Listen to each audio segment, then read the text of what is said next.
program, and our next speaker is Robbie Joosten. Oh, hi.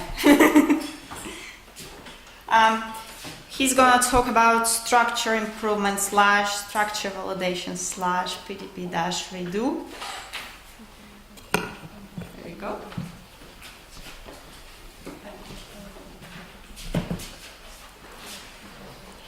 Yeah, so I'm going to talk about a lot of things. So it might be a lot of information to process. So if you have any questions, please interrupt me. And of course, you'll have heaps of time to ask more questions during the tutorial. So while I'm getting this connected,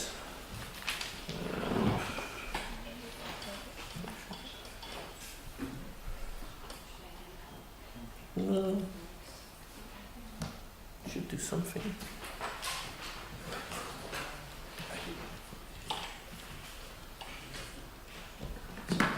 Do I have to switch this to? Ah, there it is. So it's the duplicate. And then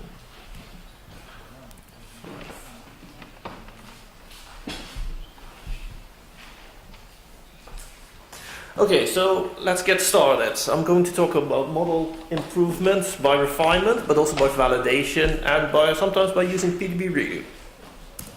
So we solve crystal structures, not just for the fun of it, although it is fun, of course, but we actually want to know things. And one thing is that what we want to know is, why is my desktop screwing around?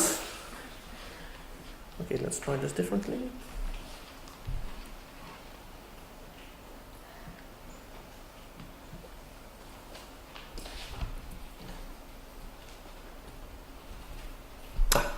That looks better. So we were here. So we want to know a protein's function and mechanism, because then we can study it and understand it and even manipulate the mechanism. That's what we do with drug design. So if we know how a protein works, we can also try to break it. And this is very important in medicine. But of course, to learn these things, we need the best possible model. And to get the best possible model, we need to refine it. So you can do the experiments, and there's lots of automation going on. You can solve your structure now, in most cases also through automated process. And then you have to optimize your model to go from a solved structure to something that is of publication quality. So first step is refinement. So why do we actually refine models? Well, we want to get a more plausible model that fits both the experimental data and also a prior knowledge about proteins. You can make a completely nonsense model that actually fits the experimental data quite well. So we need to do both. And then a more crystallographic argument is that if you get better atomic coordinates, better model, then you actually get better phases. And better phases will give you better maps. And these better maps will allow you to rebuild and complete your model. So here is a video where we gradually improve the quality of the phases. And this is adapted from James Holton's really cool videos on crystallography. And you can see the better the phases get, the more interpretable the map becomes. So then the only way to get to the stage is actually by changing the atomic coordinates. So I'll discuss two different types of refinement. There's real space refinement. That's the thing that you typically do in code. And I'll cover that mostly in the tutorial.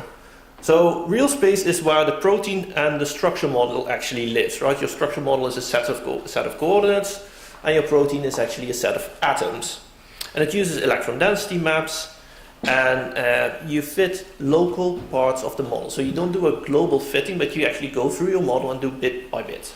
So this is great for error fixing. There's also reciprocal space refinement, and there's lots of different programs for this, but I'll discuss mostly RefMac. And reciprocal space is where the experimental data lives. You don't record positions of atoms, you don't take photographs. So you have your reflections, and that is the experimental data that you have. So you're stuck with that. And here in reciprocal space, we do a global fitting of the model to your diffraction data, but also again to prior knowledge. So this is great for optimizing your model. So in real space, you fix specific problems, and then you optimize it overall. And of course, this gives you new electron density maps. So it's not that you do one, then do the other and you finish. It's a very cyclical process. So you have your initial map from experimental phasing or molecular replacement. You do real space refinement, and typically this is followed by reciprocal space refinement. You get new maps. You can do real space refinement again, and at some point this converges, and you see that you cannot improve your model any further. So that's the point where you stop.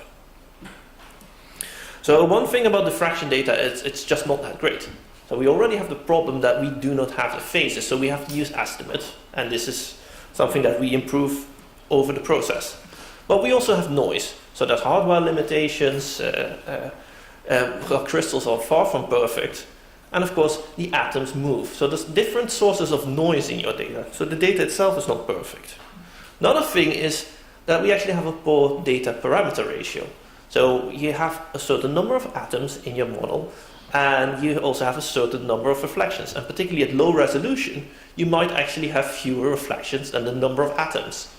And the other thing is that your data might not be complete. So particularly if you have a protein that crystallizes in P1, it's very difficult to get a complete data set if you don't do your experiment properly. So we have to deal with all these things, and we do that by adding extra knowledge to our refinement. So we're not refining just against the experimental data. So we have to translate this experimental knowledge, this general knowledge about proteins, to restraints. And in refinement, that's what we do. We adjust the model parameters to improve a target score. And this is a very abstract representation of this target score. So we have a target, and this has several components. The most important component is, of course, the X-ray data with a certain weight, but also a geometric target with another weight. And this geometric target can be split out in quite a lot of components. So just to give you an example, and this is an example in real space. So the electron density of atoms adds up. That's why you get these nice continuous maps. So if you see over there, you see two different atoms, and if you add them up, you actually get sort of one peak in your electron density. So if you want to fit two atoms in there, then the best fit will actually be putting both atoms at the same position. So this gives you the best fit, but it's not the most realistic model. So we have to add this extra information. So what we do is we say, well, there's two atoms, these are bonded, and they will have a certain bond length. So we put this information in there, and we put a penalty on any deviation from this target. So if we now refine with this extra information, we do get the atoms at the right position.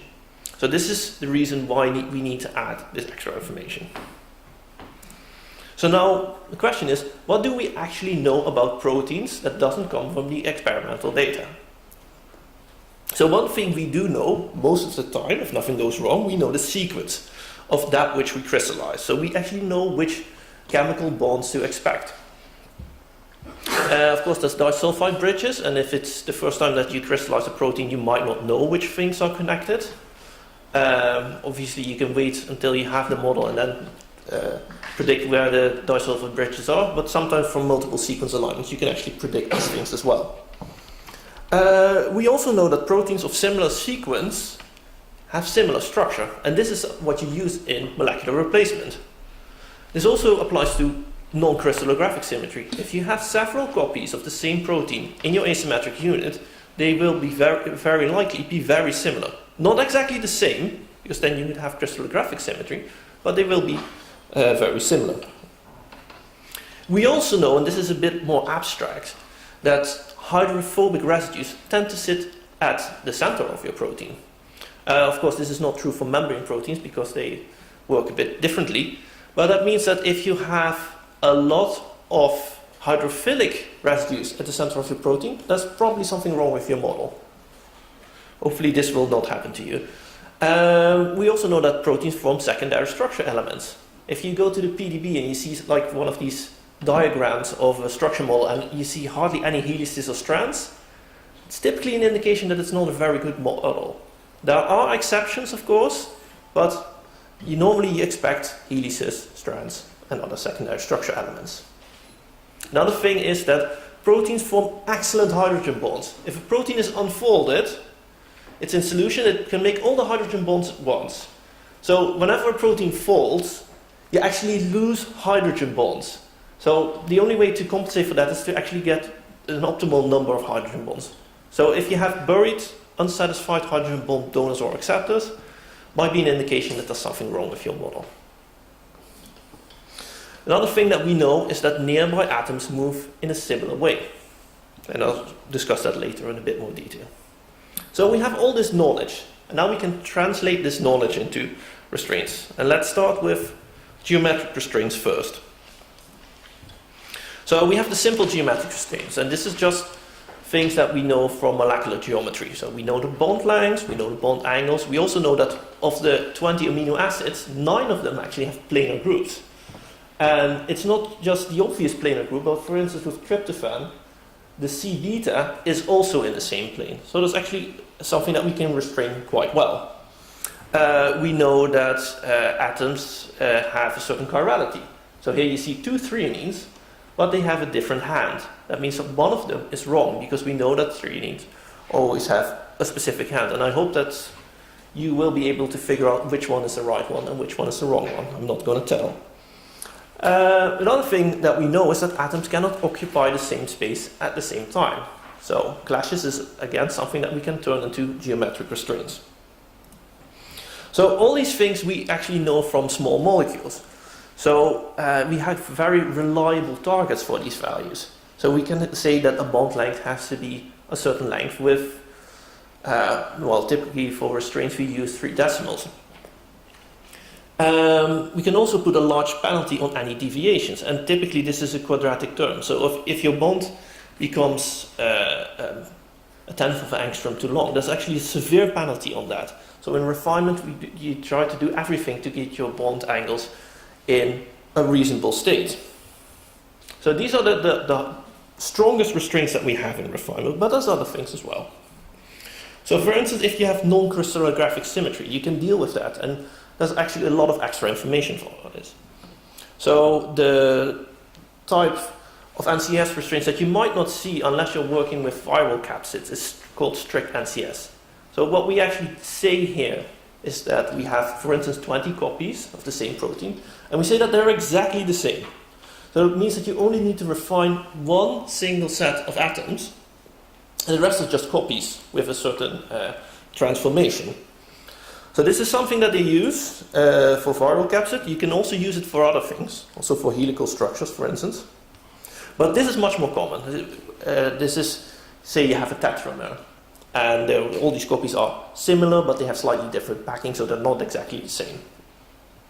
And what people used to do a lot is use global NCS restraints. And the idea is that these copies are very similar, so we can use restraints to reduce the RMSD between the different copies. So the problem with that is that we know that these copies are not globally the same. And for instance, if you have a protein with 2 domains and you have a bit of hinge movement, reducing the overall RMSD is not a good idea. So nowadays, this is the most commonly used form of NCS restraints, and these are called local NCS restraints.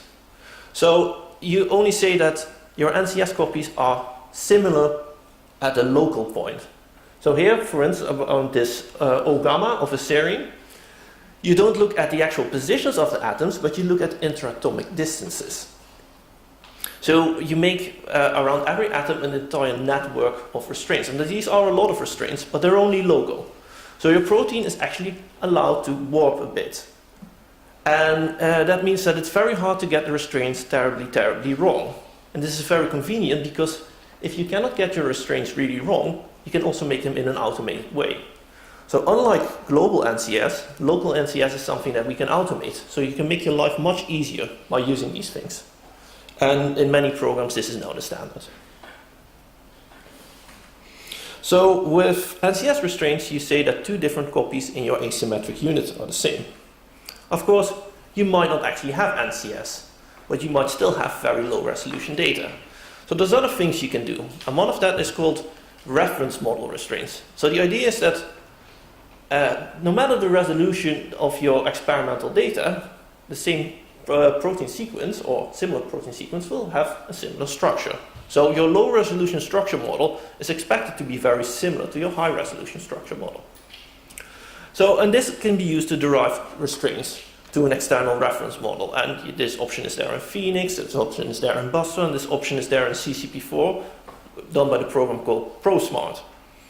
And the implementation is very simple to local NCS restraints. The only difference is it comes from an external source.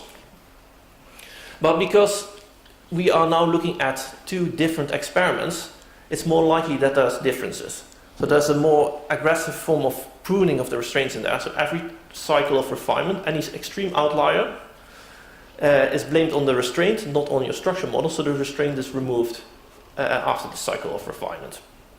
And it also means that it's sometimes useful to do some refinement and then from that output model start again, because you'll generate a new set of restraints. But the advantage of removing these outlier restraints is that you only keep the most reliable restraints out there. You can do this with a published structure, but this you can also do with your unpublished in-house structures. So if you are doing a series of experiments, different mutants or whatever, and you have one high-resolution data set and the rest of your data sets are not so brilliant, you can use your high-resolution structure model. So this is all text. Let's look at it a bit more graphically. So here we have a structure model on the left, which seems to fit the experimental data reasonably well, but if you look at the Ramachandran plot, it's actually quite terrible. So you can add these reference body restraints, and these are drawn as lines, and you can see how many these restraints are. It's a huge number of restraints, and you just take a model from the PDB that you think is correct. And then if you combine these restraints then and you refine again, you can see that you get a model that is much more plausible. This doesn't necessarily mean that your R factors are much better, but if you look at your structure model's geometry, you can see this just makes more sense. So it's a very powerful tool, and particularly if you have resolution, say 3 angstrom, 3.5 angstrom and lower, it can be quite useful. So these are the normal geometric restraints where you refine against a certain target. There's also something really weird called jelly body restraints. And the idea is that, well, refinement is just more stable if you don't allow your model to change a lot. And you might have seen this, particularly at low resolution. If you start refining your model, then after 1 or 2 cycles, your model is completely destroyed if you use the wrong restraints. And jelly body tries to avoid that, so it keeps your model from exploding. And that's very useful. So what it actually does is adds an additional term to your refinement target function. And this term is a bit weird. What it says is that if you have 2 atoms in your model, after the next cycle of refinement, the distance between those 2 atoms is not allowed to change a lot. So you have a sort of collection of thousands of springs between all the atoms in your model. So you can still warp your model a bit, but it just goes very, very gradually. And that actually works very well. That means that you can refine longer without destroying your model, so you increase your radius of convergence. And this can be, there's quite some spectacular examples of this. But it does make your refinement slower. So you need more cycles of refinement to converge. So my tip typically is for jelly body restraints, you do that somewhere at the start, after you've done molecular replacement with a not so good search model. You switch on refinement, in RefMac do a few hundred cycles, go have lunch or dinner, or depending on the size of your protein structure, go to sleep, and then hopefully the next morning you have a much nicer structure model, and it's a much better starting point to continue after solving your structure. So these are all restraints that mostly work on your protein, and that's of course the bulk of your crystal. But if you have nucleic acids, it's the same story. But that's not just protein. If you're lucky, there's also ligands. Now with ligands we have somewhat more different problems than with proteins. So first of all, you crystallize your protein and then you soak with a ligand or you co-crystallize, so you hope your ligand is there. But it's not necessarily true. So the first thing you need to ask is there actually something there in my protein? So you look at the density, particularly at the difference density. So let's say you find a blob of density at a position where you might expect your ligand. Then the next question should be, is it actually my ligand? So you check the density in detail. Does the density bit look like your ligand? And this might be quite hard if you are at the start of your project and your phases are not very good, or if you have low resolution data. So if you would fit your ligand, does it make sensible contacts? Does it make hydrogen bonds? Is there good pi-pi stacking? Doesn't it make any clashes? It's all very important to realize. But also keep in mind your crystallization conditions, because it might not actually be your ligand. It might be your citrate buffer. It might be PEG. Could be lots of things. So actually you have to disprove that it's the other things before you can accept that it's your ligand. So if in doubt, just wait. Refine the rest of your structure model. Make sure that you get better phases. Your map will clear up. The signal will become stronger, and then it makes more sense to fit your ligand. So if you have a new compound, then you have to find or generate restraints, the same restraints as you used before. And then if you do that, after you've done that, you can build it, check it, and keep an eye on it. So this is a nice example. I'll get back to that in one of the practical assignments. You see a ligand here, most of it fits very well. However, there's a sort of important detail here with a amine group that should be at a different position of the ring. So this is a misconception of what you've crystallized. So always make sure that you check the density in detail, because something might have gone wrong in the lab. So we need the same types of restraints. So we need bond lengths, bond angles, and that sort of thing. But we need to find the right targets. So who in this room knows what this molecule is? Anyone? Exactly. So you have to know your ligand by common name, but also by systematic name. So what's the systematic name of glycerol? That mean to ask? 1, 2, 3, bromate triol. Exactly. So you know it by formula. Well done. But actually it's very convenient to also know it by SMILE string. And this is something that you can look up or ask your local chemist. Because these SMILE strings are very good descriptors of your molecule. It describes the topology. It also describes the hand, if you have stereo SMILEs. And you need this to generate restraints. So if you're not working on an exciting new ligand, but you have, say, ATP in your protein, then you can look up whether it's already known. For ATP, the answer is obviously yes. But you need to know the name of the ligand in PDB terms. And this you can do by looking it up in Ligand Expo, for instance by the chemical formula or by the SMILE string. By the name is a bit harder, but also that could be possible. So if this compound already exists in the PDB, it makes life much easier. So you have a 3-letter code, that is the name of your compound. So the next question is, does it actually also exist in the restraint dictionary of your refinement suite? So in CCP4, it's actually quite easy. You type the 3-letter code in COOT. If it returns a ligand, then it exists. If it doesn't, then you still need to make the restraint files. So at the moment there's 17,000 restraint files in CCP4. That covers a large base of the PDB, but not everything. And of course, if you're working on a new exciting drug, you might need to make new restraints. So in CCP4 there's this program called ACE drug. That's very neat. It does it very well. So actually what it does is it makes restraints in the same way as Engenhuber did. So it mines small molecule structures. And you actually start from a SMILE string. So that's why you need the SMILE string. So you feed the program the SMILE string, it figures out everything else and generates your restraints. Now, of course, ligands have much more complex chemistry than protein. So you need very in-depth atom typing. So if you look at the bond between atoms C4 and C3, you might think that they're chemically equivalent to C8 and C7. But it's not entirely true, because the atoms attached to the ring make a difference. So there's a slight difference in what the target should be. And ACE drug for that reason uses up to 3 neighbors deep atom typing. So it's very detailed, but still general enough to find a lot of information to derive good targets. So you can make restraints based on your SMILE string, but also you need to check it. So you really need to know your ligand's chemistry. So are there any chiral atoms? If so, what is the correct hand? So these are 2 different types of oxidized methionine. And these are chemically different. There's actually 2 different enzymes that reduce this to regular methionine again. They're very well related, but nevertheless they're 2 different enzymes. So for biology, chirality makes a big difference. Another thing you need to think about is rings. Quite a lot of ligands have rings in them.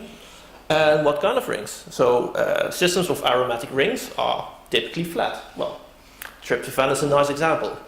If you have a buckyball, there's also a system of aromatic rings that is actually not flat. So this is a general rule, but you always need to think about the specific chemistry of your ligand.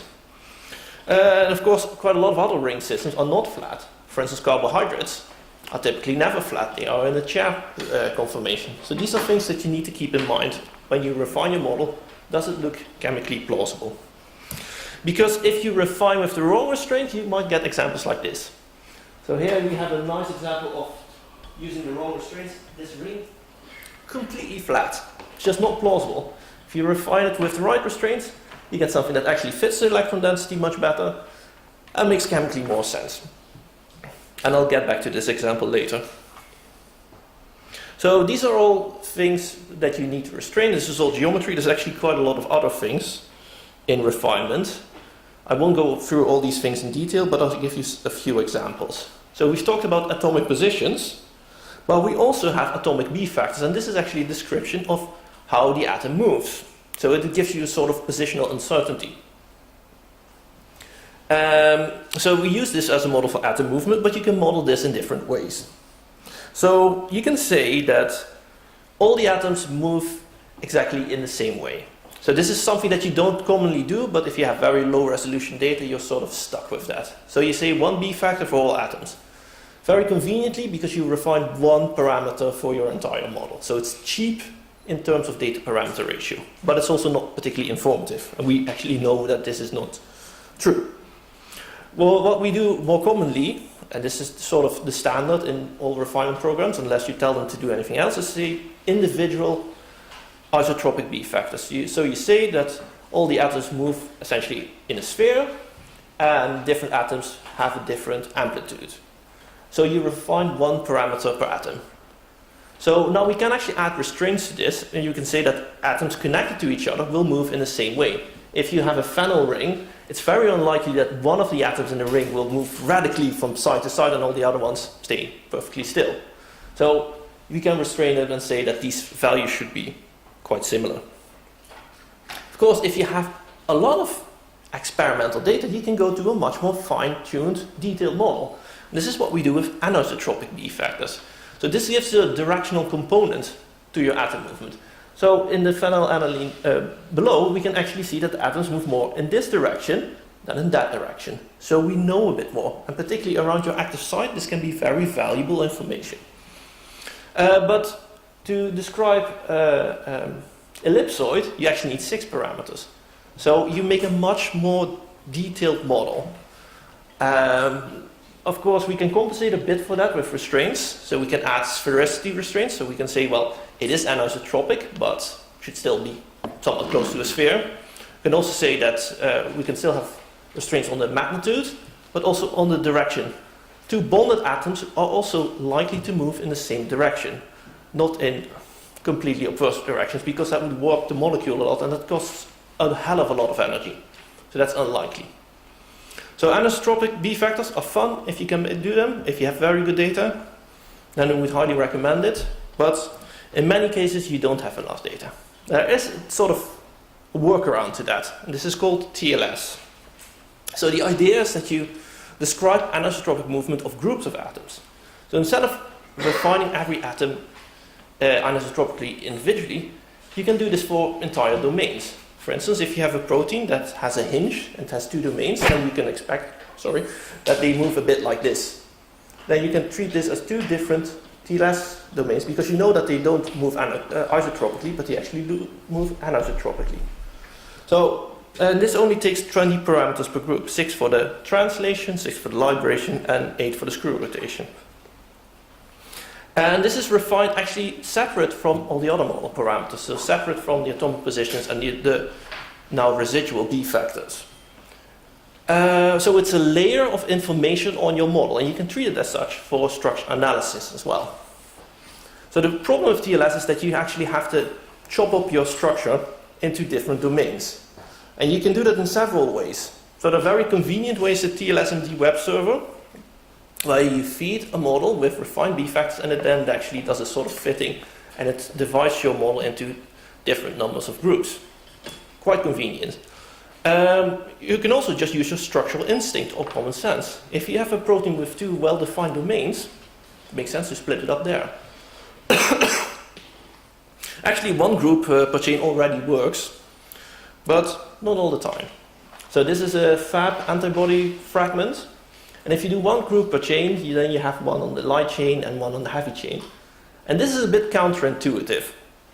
So on the right, you actually combine parts of the light chain and the heavy chain and two other parts of the heavy chain and light chain. And you can see already, if you look at the backbone trace, that this is a much more plausible way of describing the movement of groups of atoms in your protein. So this is something you need to figure out for yourself, and something that you can just try. Try different models, refine all of them, and see which one gives you the most plausible results. So that's enough about atomic B factors. A bit about your crystals. So not all crystals are nice, and certain crystal systems actually allow you to allow crystals to intergrow. And this is called twinning. And what twinning actually does is it gives you weird distributions of your diffraction intensities because you're adding up things that are not equivalent.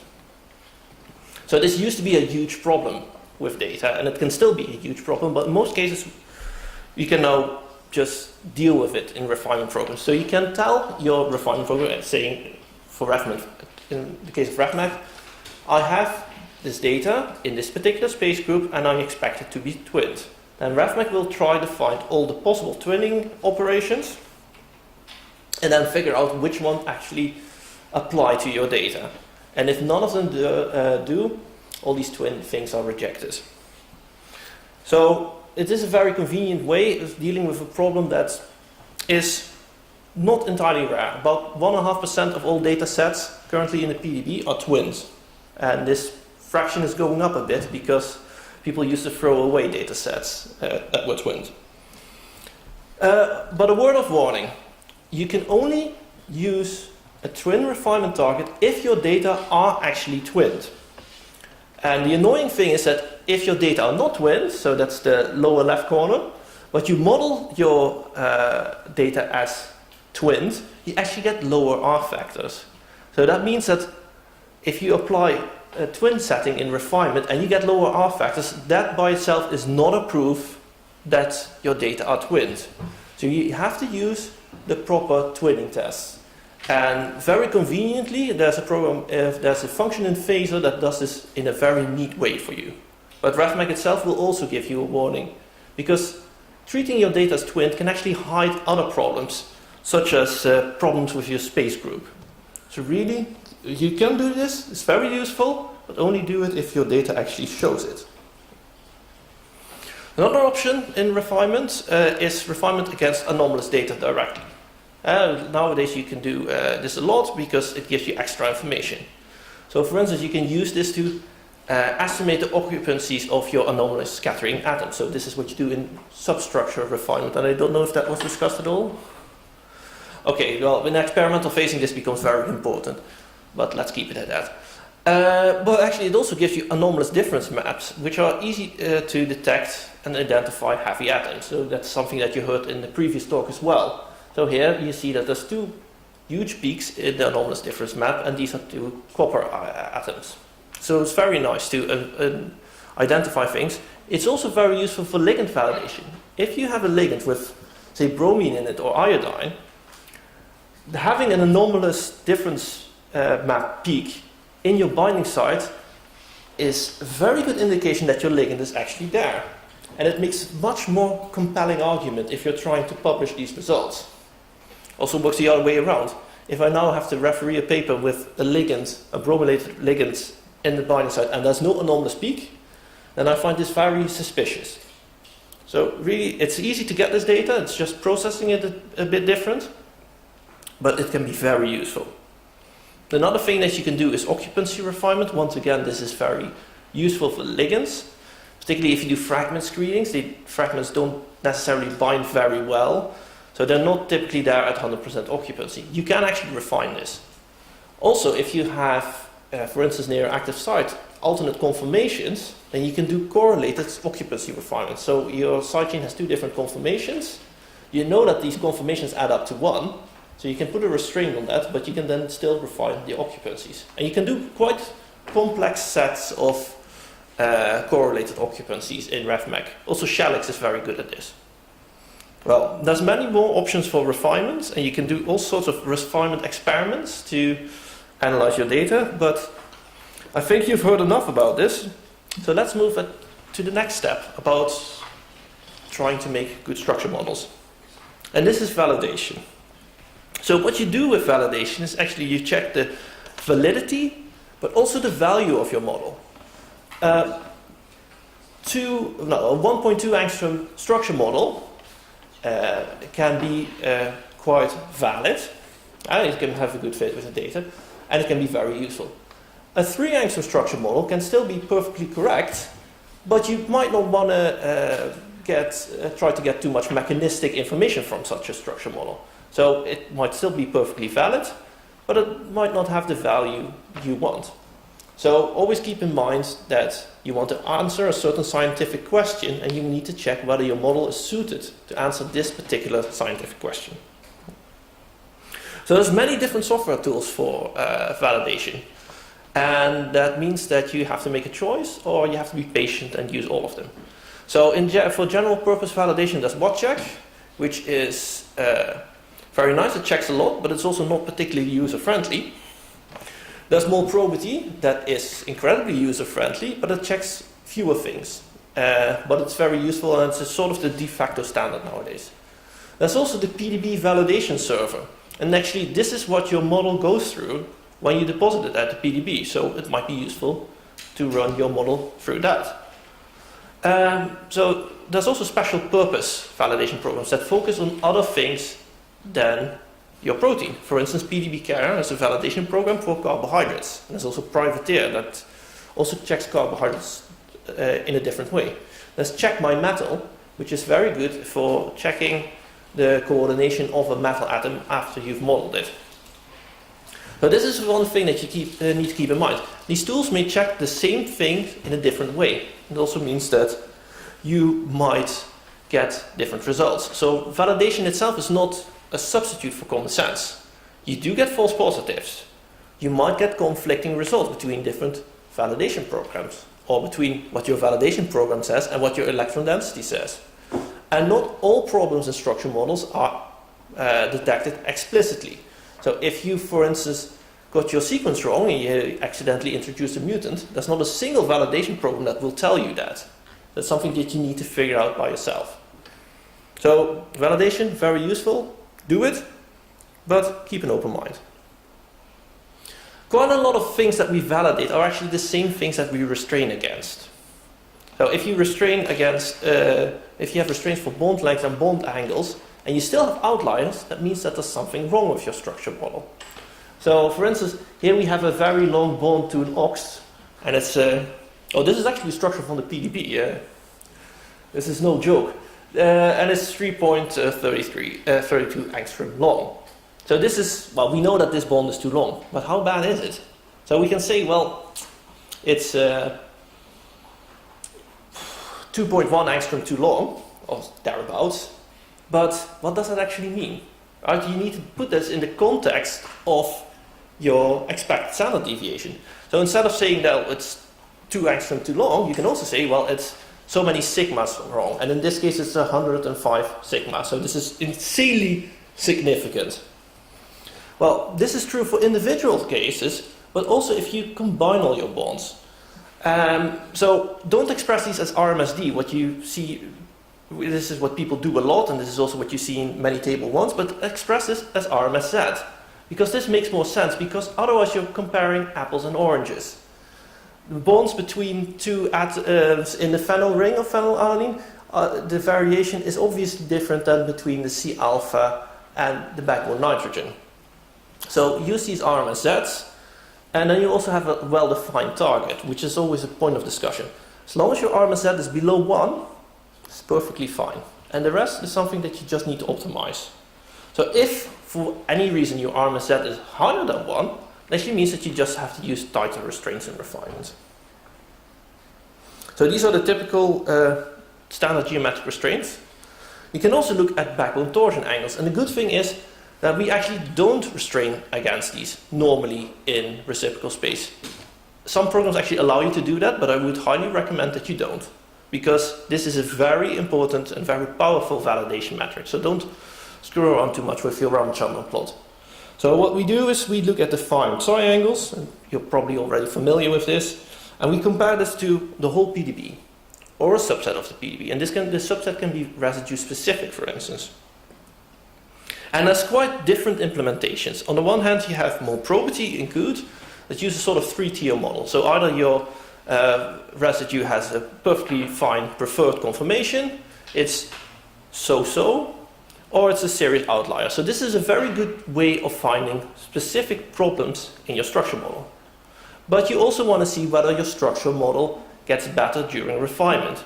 So Wojciech does it in a different way. It gives an overall Z-score. So it combines all your Ramachandran scores of individual residues, and that gives you an overall score. And if the score goes up, that means that you're heading in the right direction. So this is very good to monitor your refinement process, and this is also very good for reciprocal space. But if you have a Ramachandran plot like this, then you should know that your structure model needs a bit more work. So phi and psi are two torsion angles in the backbone, but there's another one called omega. And we typically sort of don't think about it too much because peptides are flat and omega is typically 180 degrees. However, we do have such a thing as cis peptides. And they are very rare, but they do occur. So if your density looks like something like that, then you should build a cis peptide, even though they're rare, even though Qt will violently complain about this. If your density says you have a cis peptide, it's a cis peptide. And of course, if you want to validate this another way, look at all the homologs. Are they cis peptides, perhaps? That's an indication that you're probably in the right as well. There's other things, ways of looking at backbone angles. So for instance, if you're looking at ribosomes, then you also could look at backbones. The problem is that that RNA and DNA actually have a lot of different torsion angles in the backbone. So this is a very multi-dimensional space. This doesn't plot very well. So instead of looking at a sort of 7-dimensional Ramachandran plot, Molprobity uses these backbone conformers. If it doesn't adhere to any of these 53 conformers, the validation fit is almost done. Then you have an outlier and you need to do something about that. You can also look at the torsion angles in carbohydrates, and this is something that the program carb does. But for carbohydrates, it's very important that it's specific to the type of bond, but also to the two sugars involved. So the distributions are quite differently. Well, apart from backbone torsion, you also have side chain torsions. I'll speed it up a bit. And this is caused by steric hindrance, just like in the backbone. So you do actually get these distributions of conformations, and these are called rotamers. And you can check this for secondary structure-specific things. You can do this for different conformations. If you have a rotamer outlier, then you can have a case like something on the right. This is an isoleucine that really doesn't fit the experimental data. And this is a rotamer outlier. It's wrong. You need to fix it. These two isoleucines on the left here, with this very high-resolution data, are also considered outliers. But the data obviously tells you that this is correct. So these are conformations that are just rare. But if your data tells you it's correct and you have convincing experimental data, then stick with it. So I talked a bit about atomic clashes. Two atoms cannot occupy the same space at the same time. But nevertheless, your average PDB entry has more than 100 atomic clashes. But these vary a lot in severity. So if you have mild bumps, so atoms that overlap only a bit, then you can probably get rid of them with changing your refinement settings. However, if you have severe bumps, atoms that overlap a lot, you probably need to rebuild your structure model locally. So one thing you solve in real space, the other one you solve in reciprocal space. And of course, don't forget about symmetry. Because if you use Molprobity on the web server, it won't apply symmetry. So in Qt, always switch on the symmetry so you can see the other atoms around and use this. So I talked a bit about hydrogen bonding. So we know that proteins make very good hydrogen bonds. And especially asparagine, glutamine and histidine have the problem that the two orientations of the planar groups look exactly the same in density. So you can improve your model by getting histidine in the right orientation. Won't change your R factor, but it actually makes your model more plausible. So if you look at the example in the top, there's only one hydrogen bond. But however, if we get rid of the rotamer outlier in this threonine, and we also flip this histidine, we get a much nicer hydrogen bonding network. So this is a more realistic structure model. So these flips are detected by WATCHEC, by mole probability, and by COOT, and they do this in different ways. So you get conflicting results. So whatever you do, don't just do what one program tells you. Have a look at the structure model and try to figure it out for yourself. This can get complicated, but you should really use common sense. I've already mentioned that buried unsatisfied hydrogen bonds and acceptors mark subtle arrows. So this is something that you can list. And also waters, of course, also make hydrogen bonds. If a water is there at the same position in all your asymmetric units, so you actually do get a nice signal, then it better make hydrogen bonds. And there's a very extreme examples where there's hundreds of waters in a PDB entry that don't make any hydrogen bonds. And this is just completely implausible. Last thing about metals. You heard a bit about that in the previous talk. Metal ions are easily overlooked, particularly the lighter metals. But there's programs like WASP, COOT. WASP is actually not available anymore, but that was the first program to do this. COOT, Phoenix, Check My Metal, and WATCHEC, and they all validate metals in different ways. Most of them use the bond valence method, so the underlying theory is the same for all of them. However, they give wildly different results. So this is a problem. But if you have a water like that and it's 6-fold coordinated, you can be pretty sure that it's a metal. And then you need to figure out which one. So keep your crystallization conditions in mind. If you've crystallized something in 2 molar NaCl, which can happen, then it's probably a sodium. It's not proof by itself, but it makes it more likely for it to be a sodium. Or if you use high concentrations of magnesium sulfate, it's most likely to be magnesium. So for the heavier metals, obvious anomalous signal works well. Particularly calcium has typically a nice anomalous signal even at selenium wavelengths. So one thing that you need to know about specific metals, so for instance sodium, magnesium, potassium, calcium, the alkaline and the earth alkaline metals really like to be coordinated by oxygens. So if you have a case like this where calcium is coordinated by the nitrogen of asparagine, you probably need to flip your asparagine. Also, carbons typically don't coordinate metals. So if you have a case like this, so a cobalt coordinated by side chain carbon of histidine, you probably need to flip your histidine. Now there's like exceptions, so cyanide and carbon monoxide, so these are all triple bonded carbons, they actually coordinate metals from the carbon, but these are exceptions. So, and with this bit I'll end, and I'll leave the PDB-REDO bit for after a short break. Thank you, Robbie. I think we're going to have a coffee tea break, but before that we have a short time for questions. Anyone like to ask anything right now? Okay. So if we have a residue side chains that are coordinating the ligands, so can we also assume that the atoms in the side chain and the ligand have the same B factor? This is actually assumed by most refinement programs, and it's very probable. Because if your ligand moves, so say this is your ligand and this is your side chain, if your ligand moves that way, the side chain obviously has to move in the same direction. And there is probably some attractive force, so if your ligand moves that way, the side chain will come along. So the magnitude of the B factors will be similar. They won't be exactly the same, but they will be very similar. And refinement programs enforce this. But different refinement programs do this in different ways and with different weights. All right. The rest of the questions can be asked during the tutorial, I guess, which will happen in 15 minutes. Yes, we'll have a regular coffee and we'll meet here at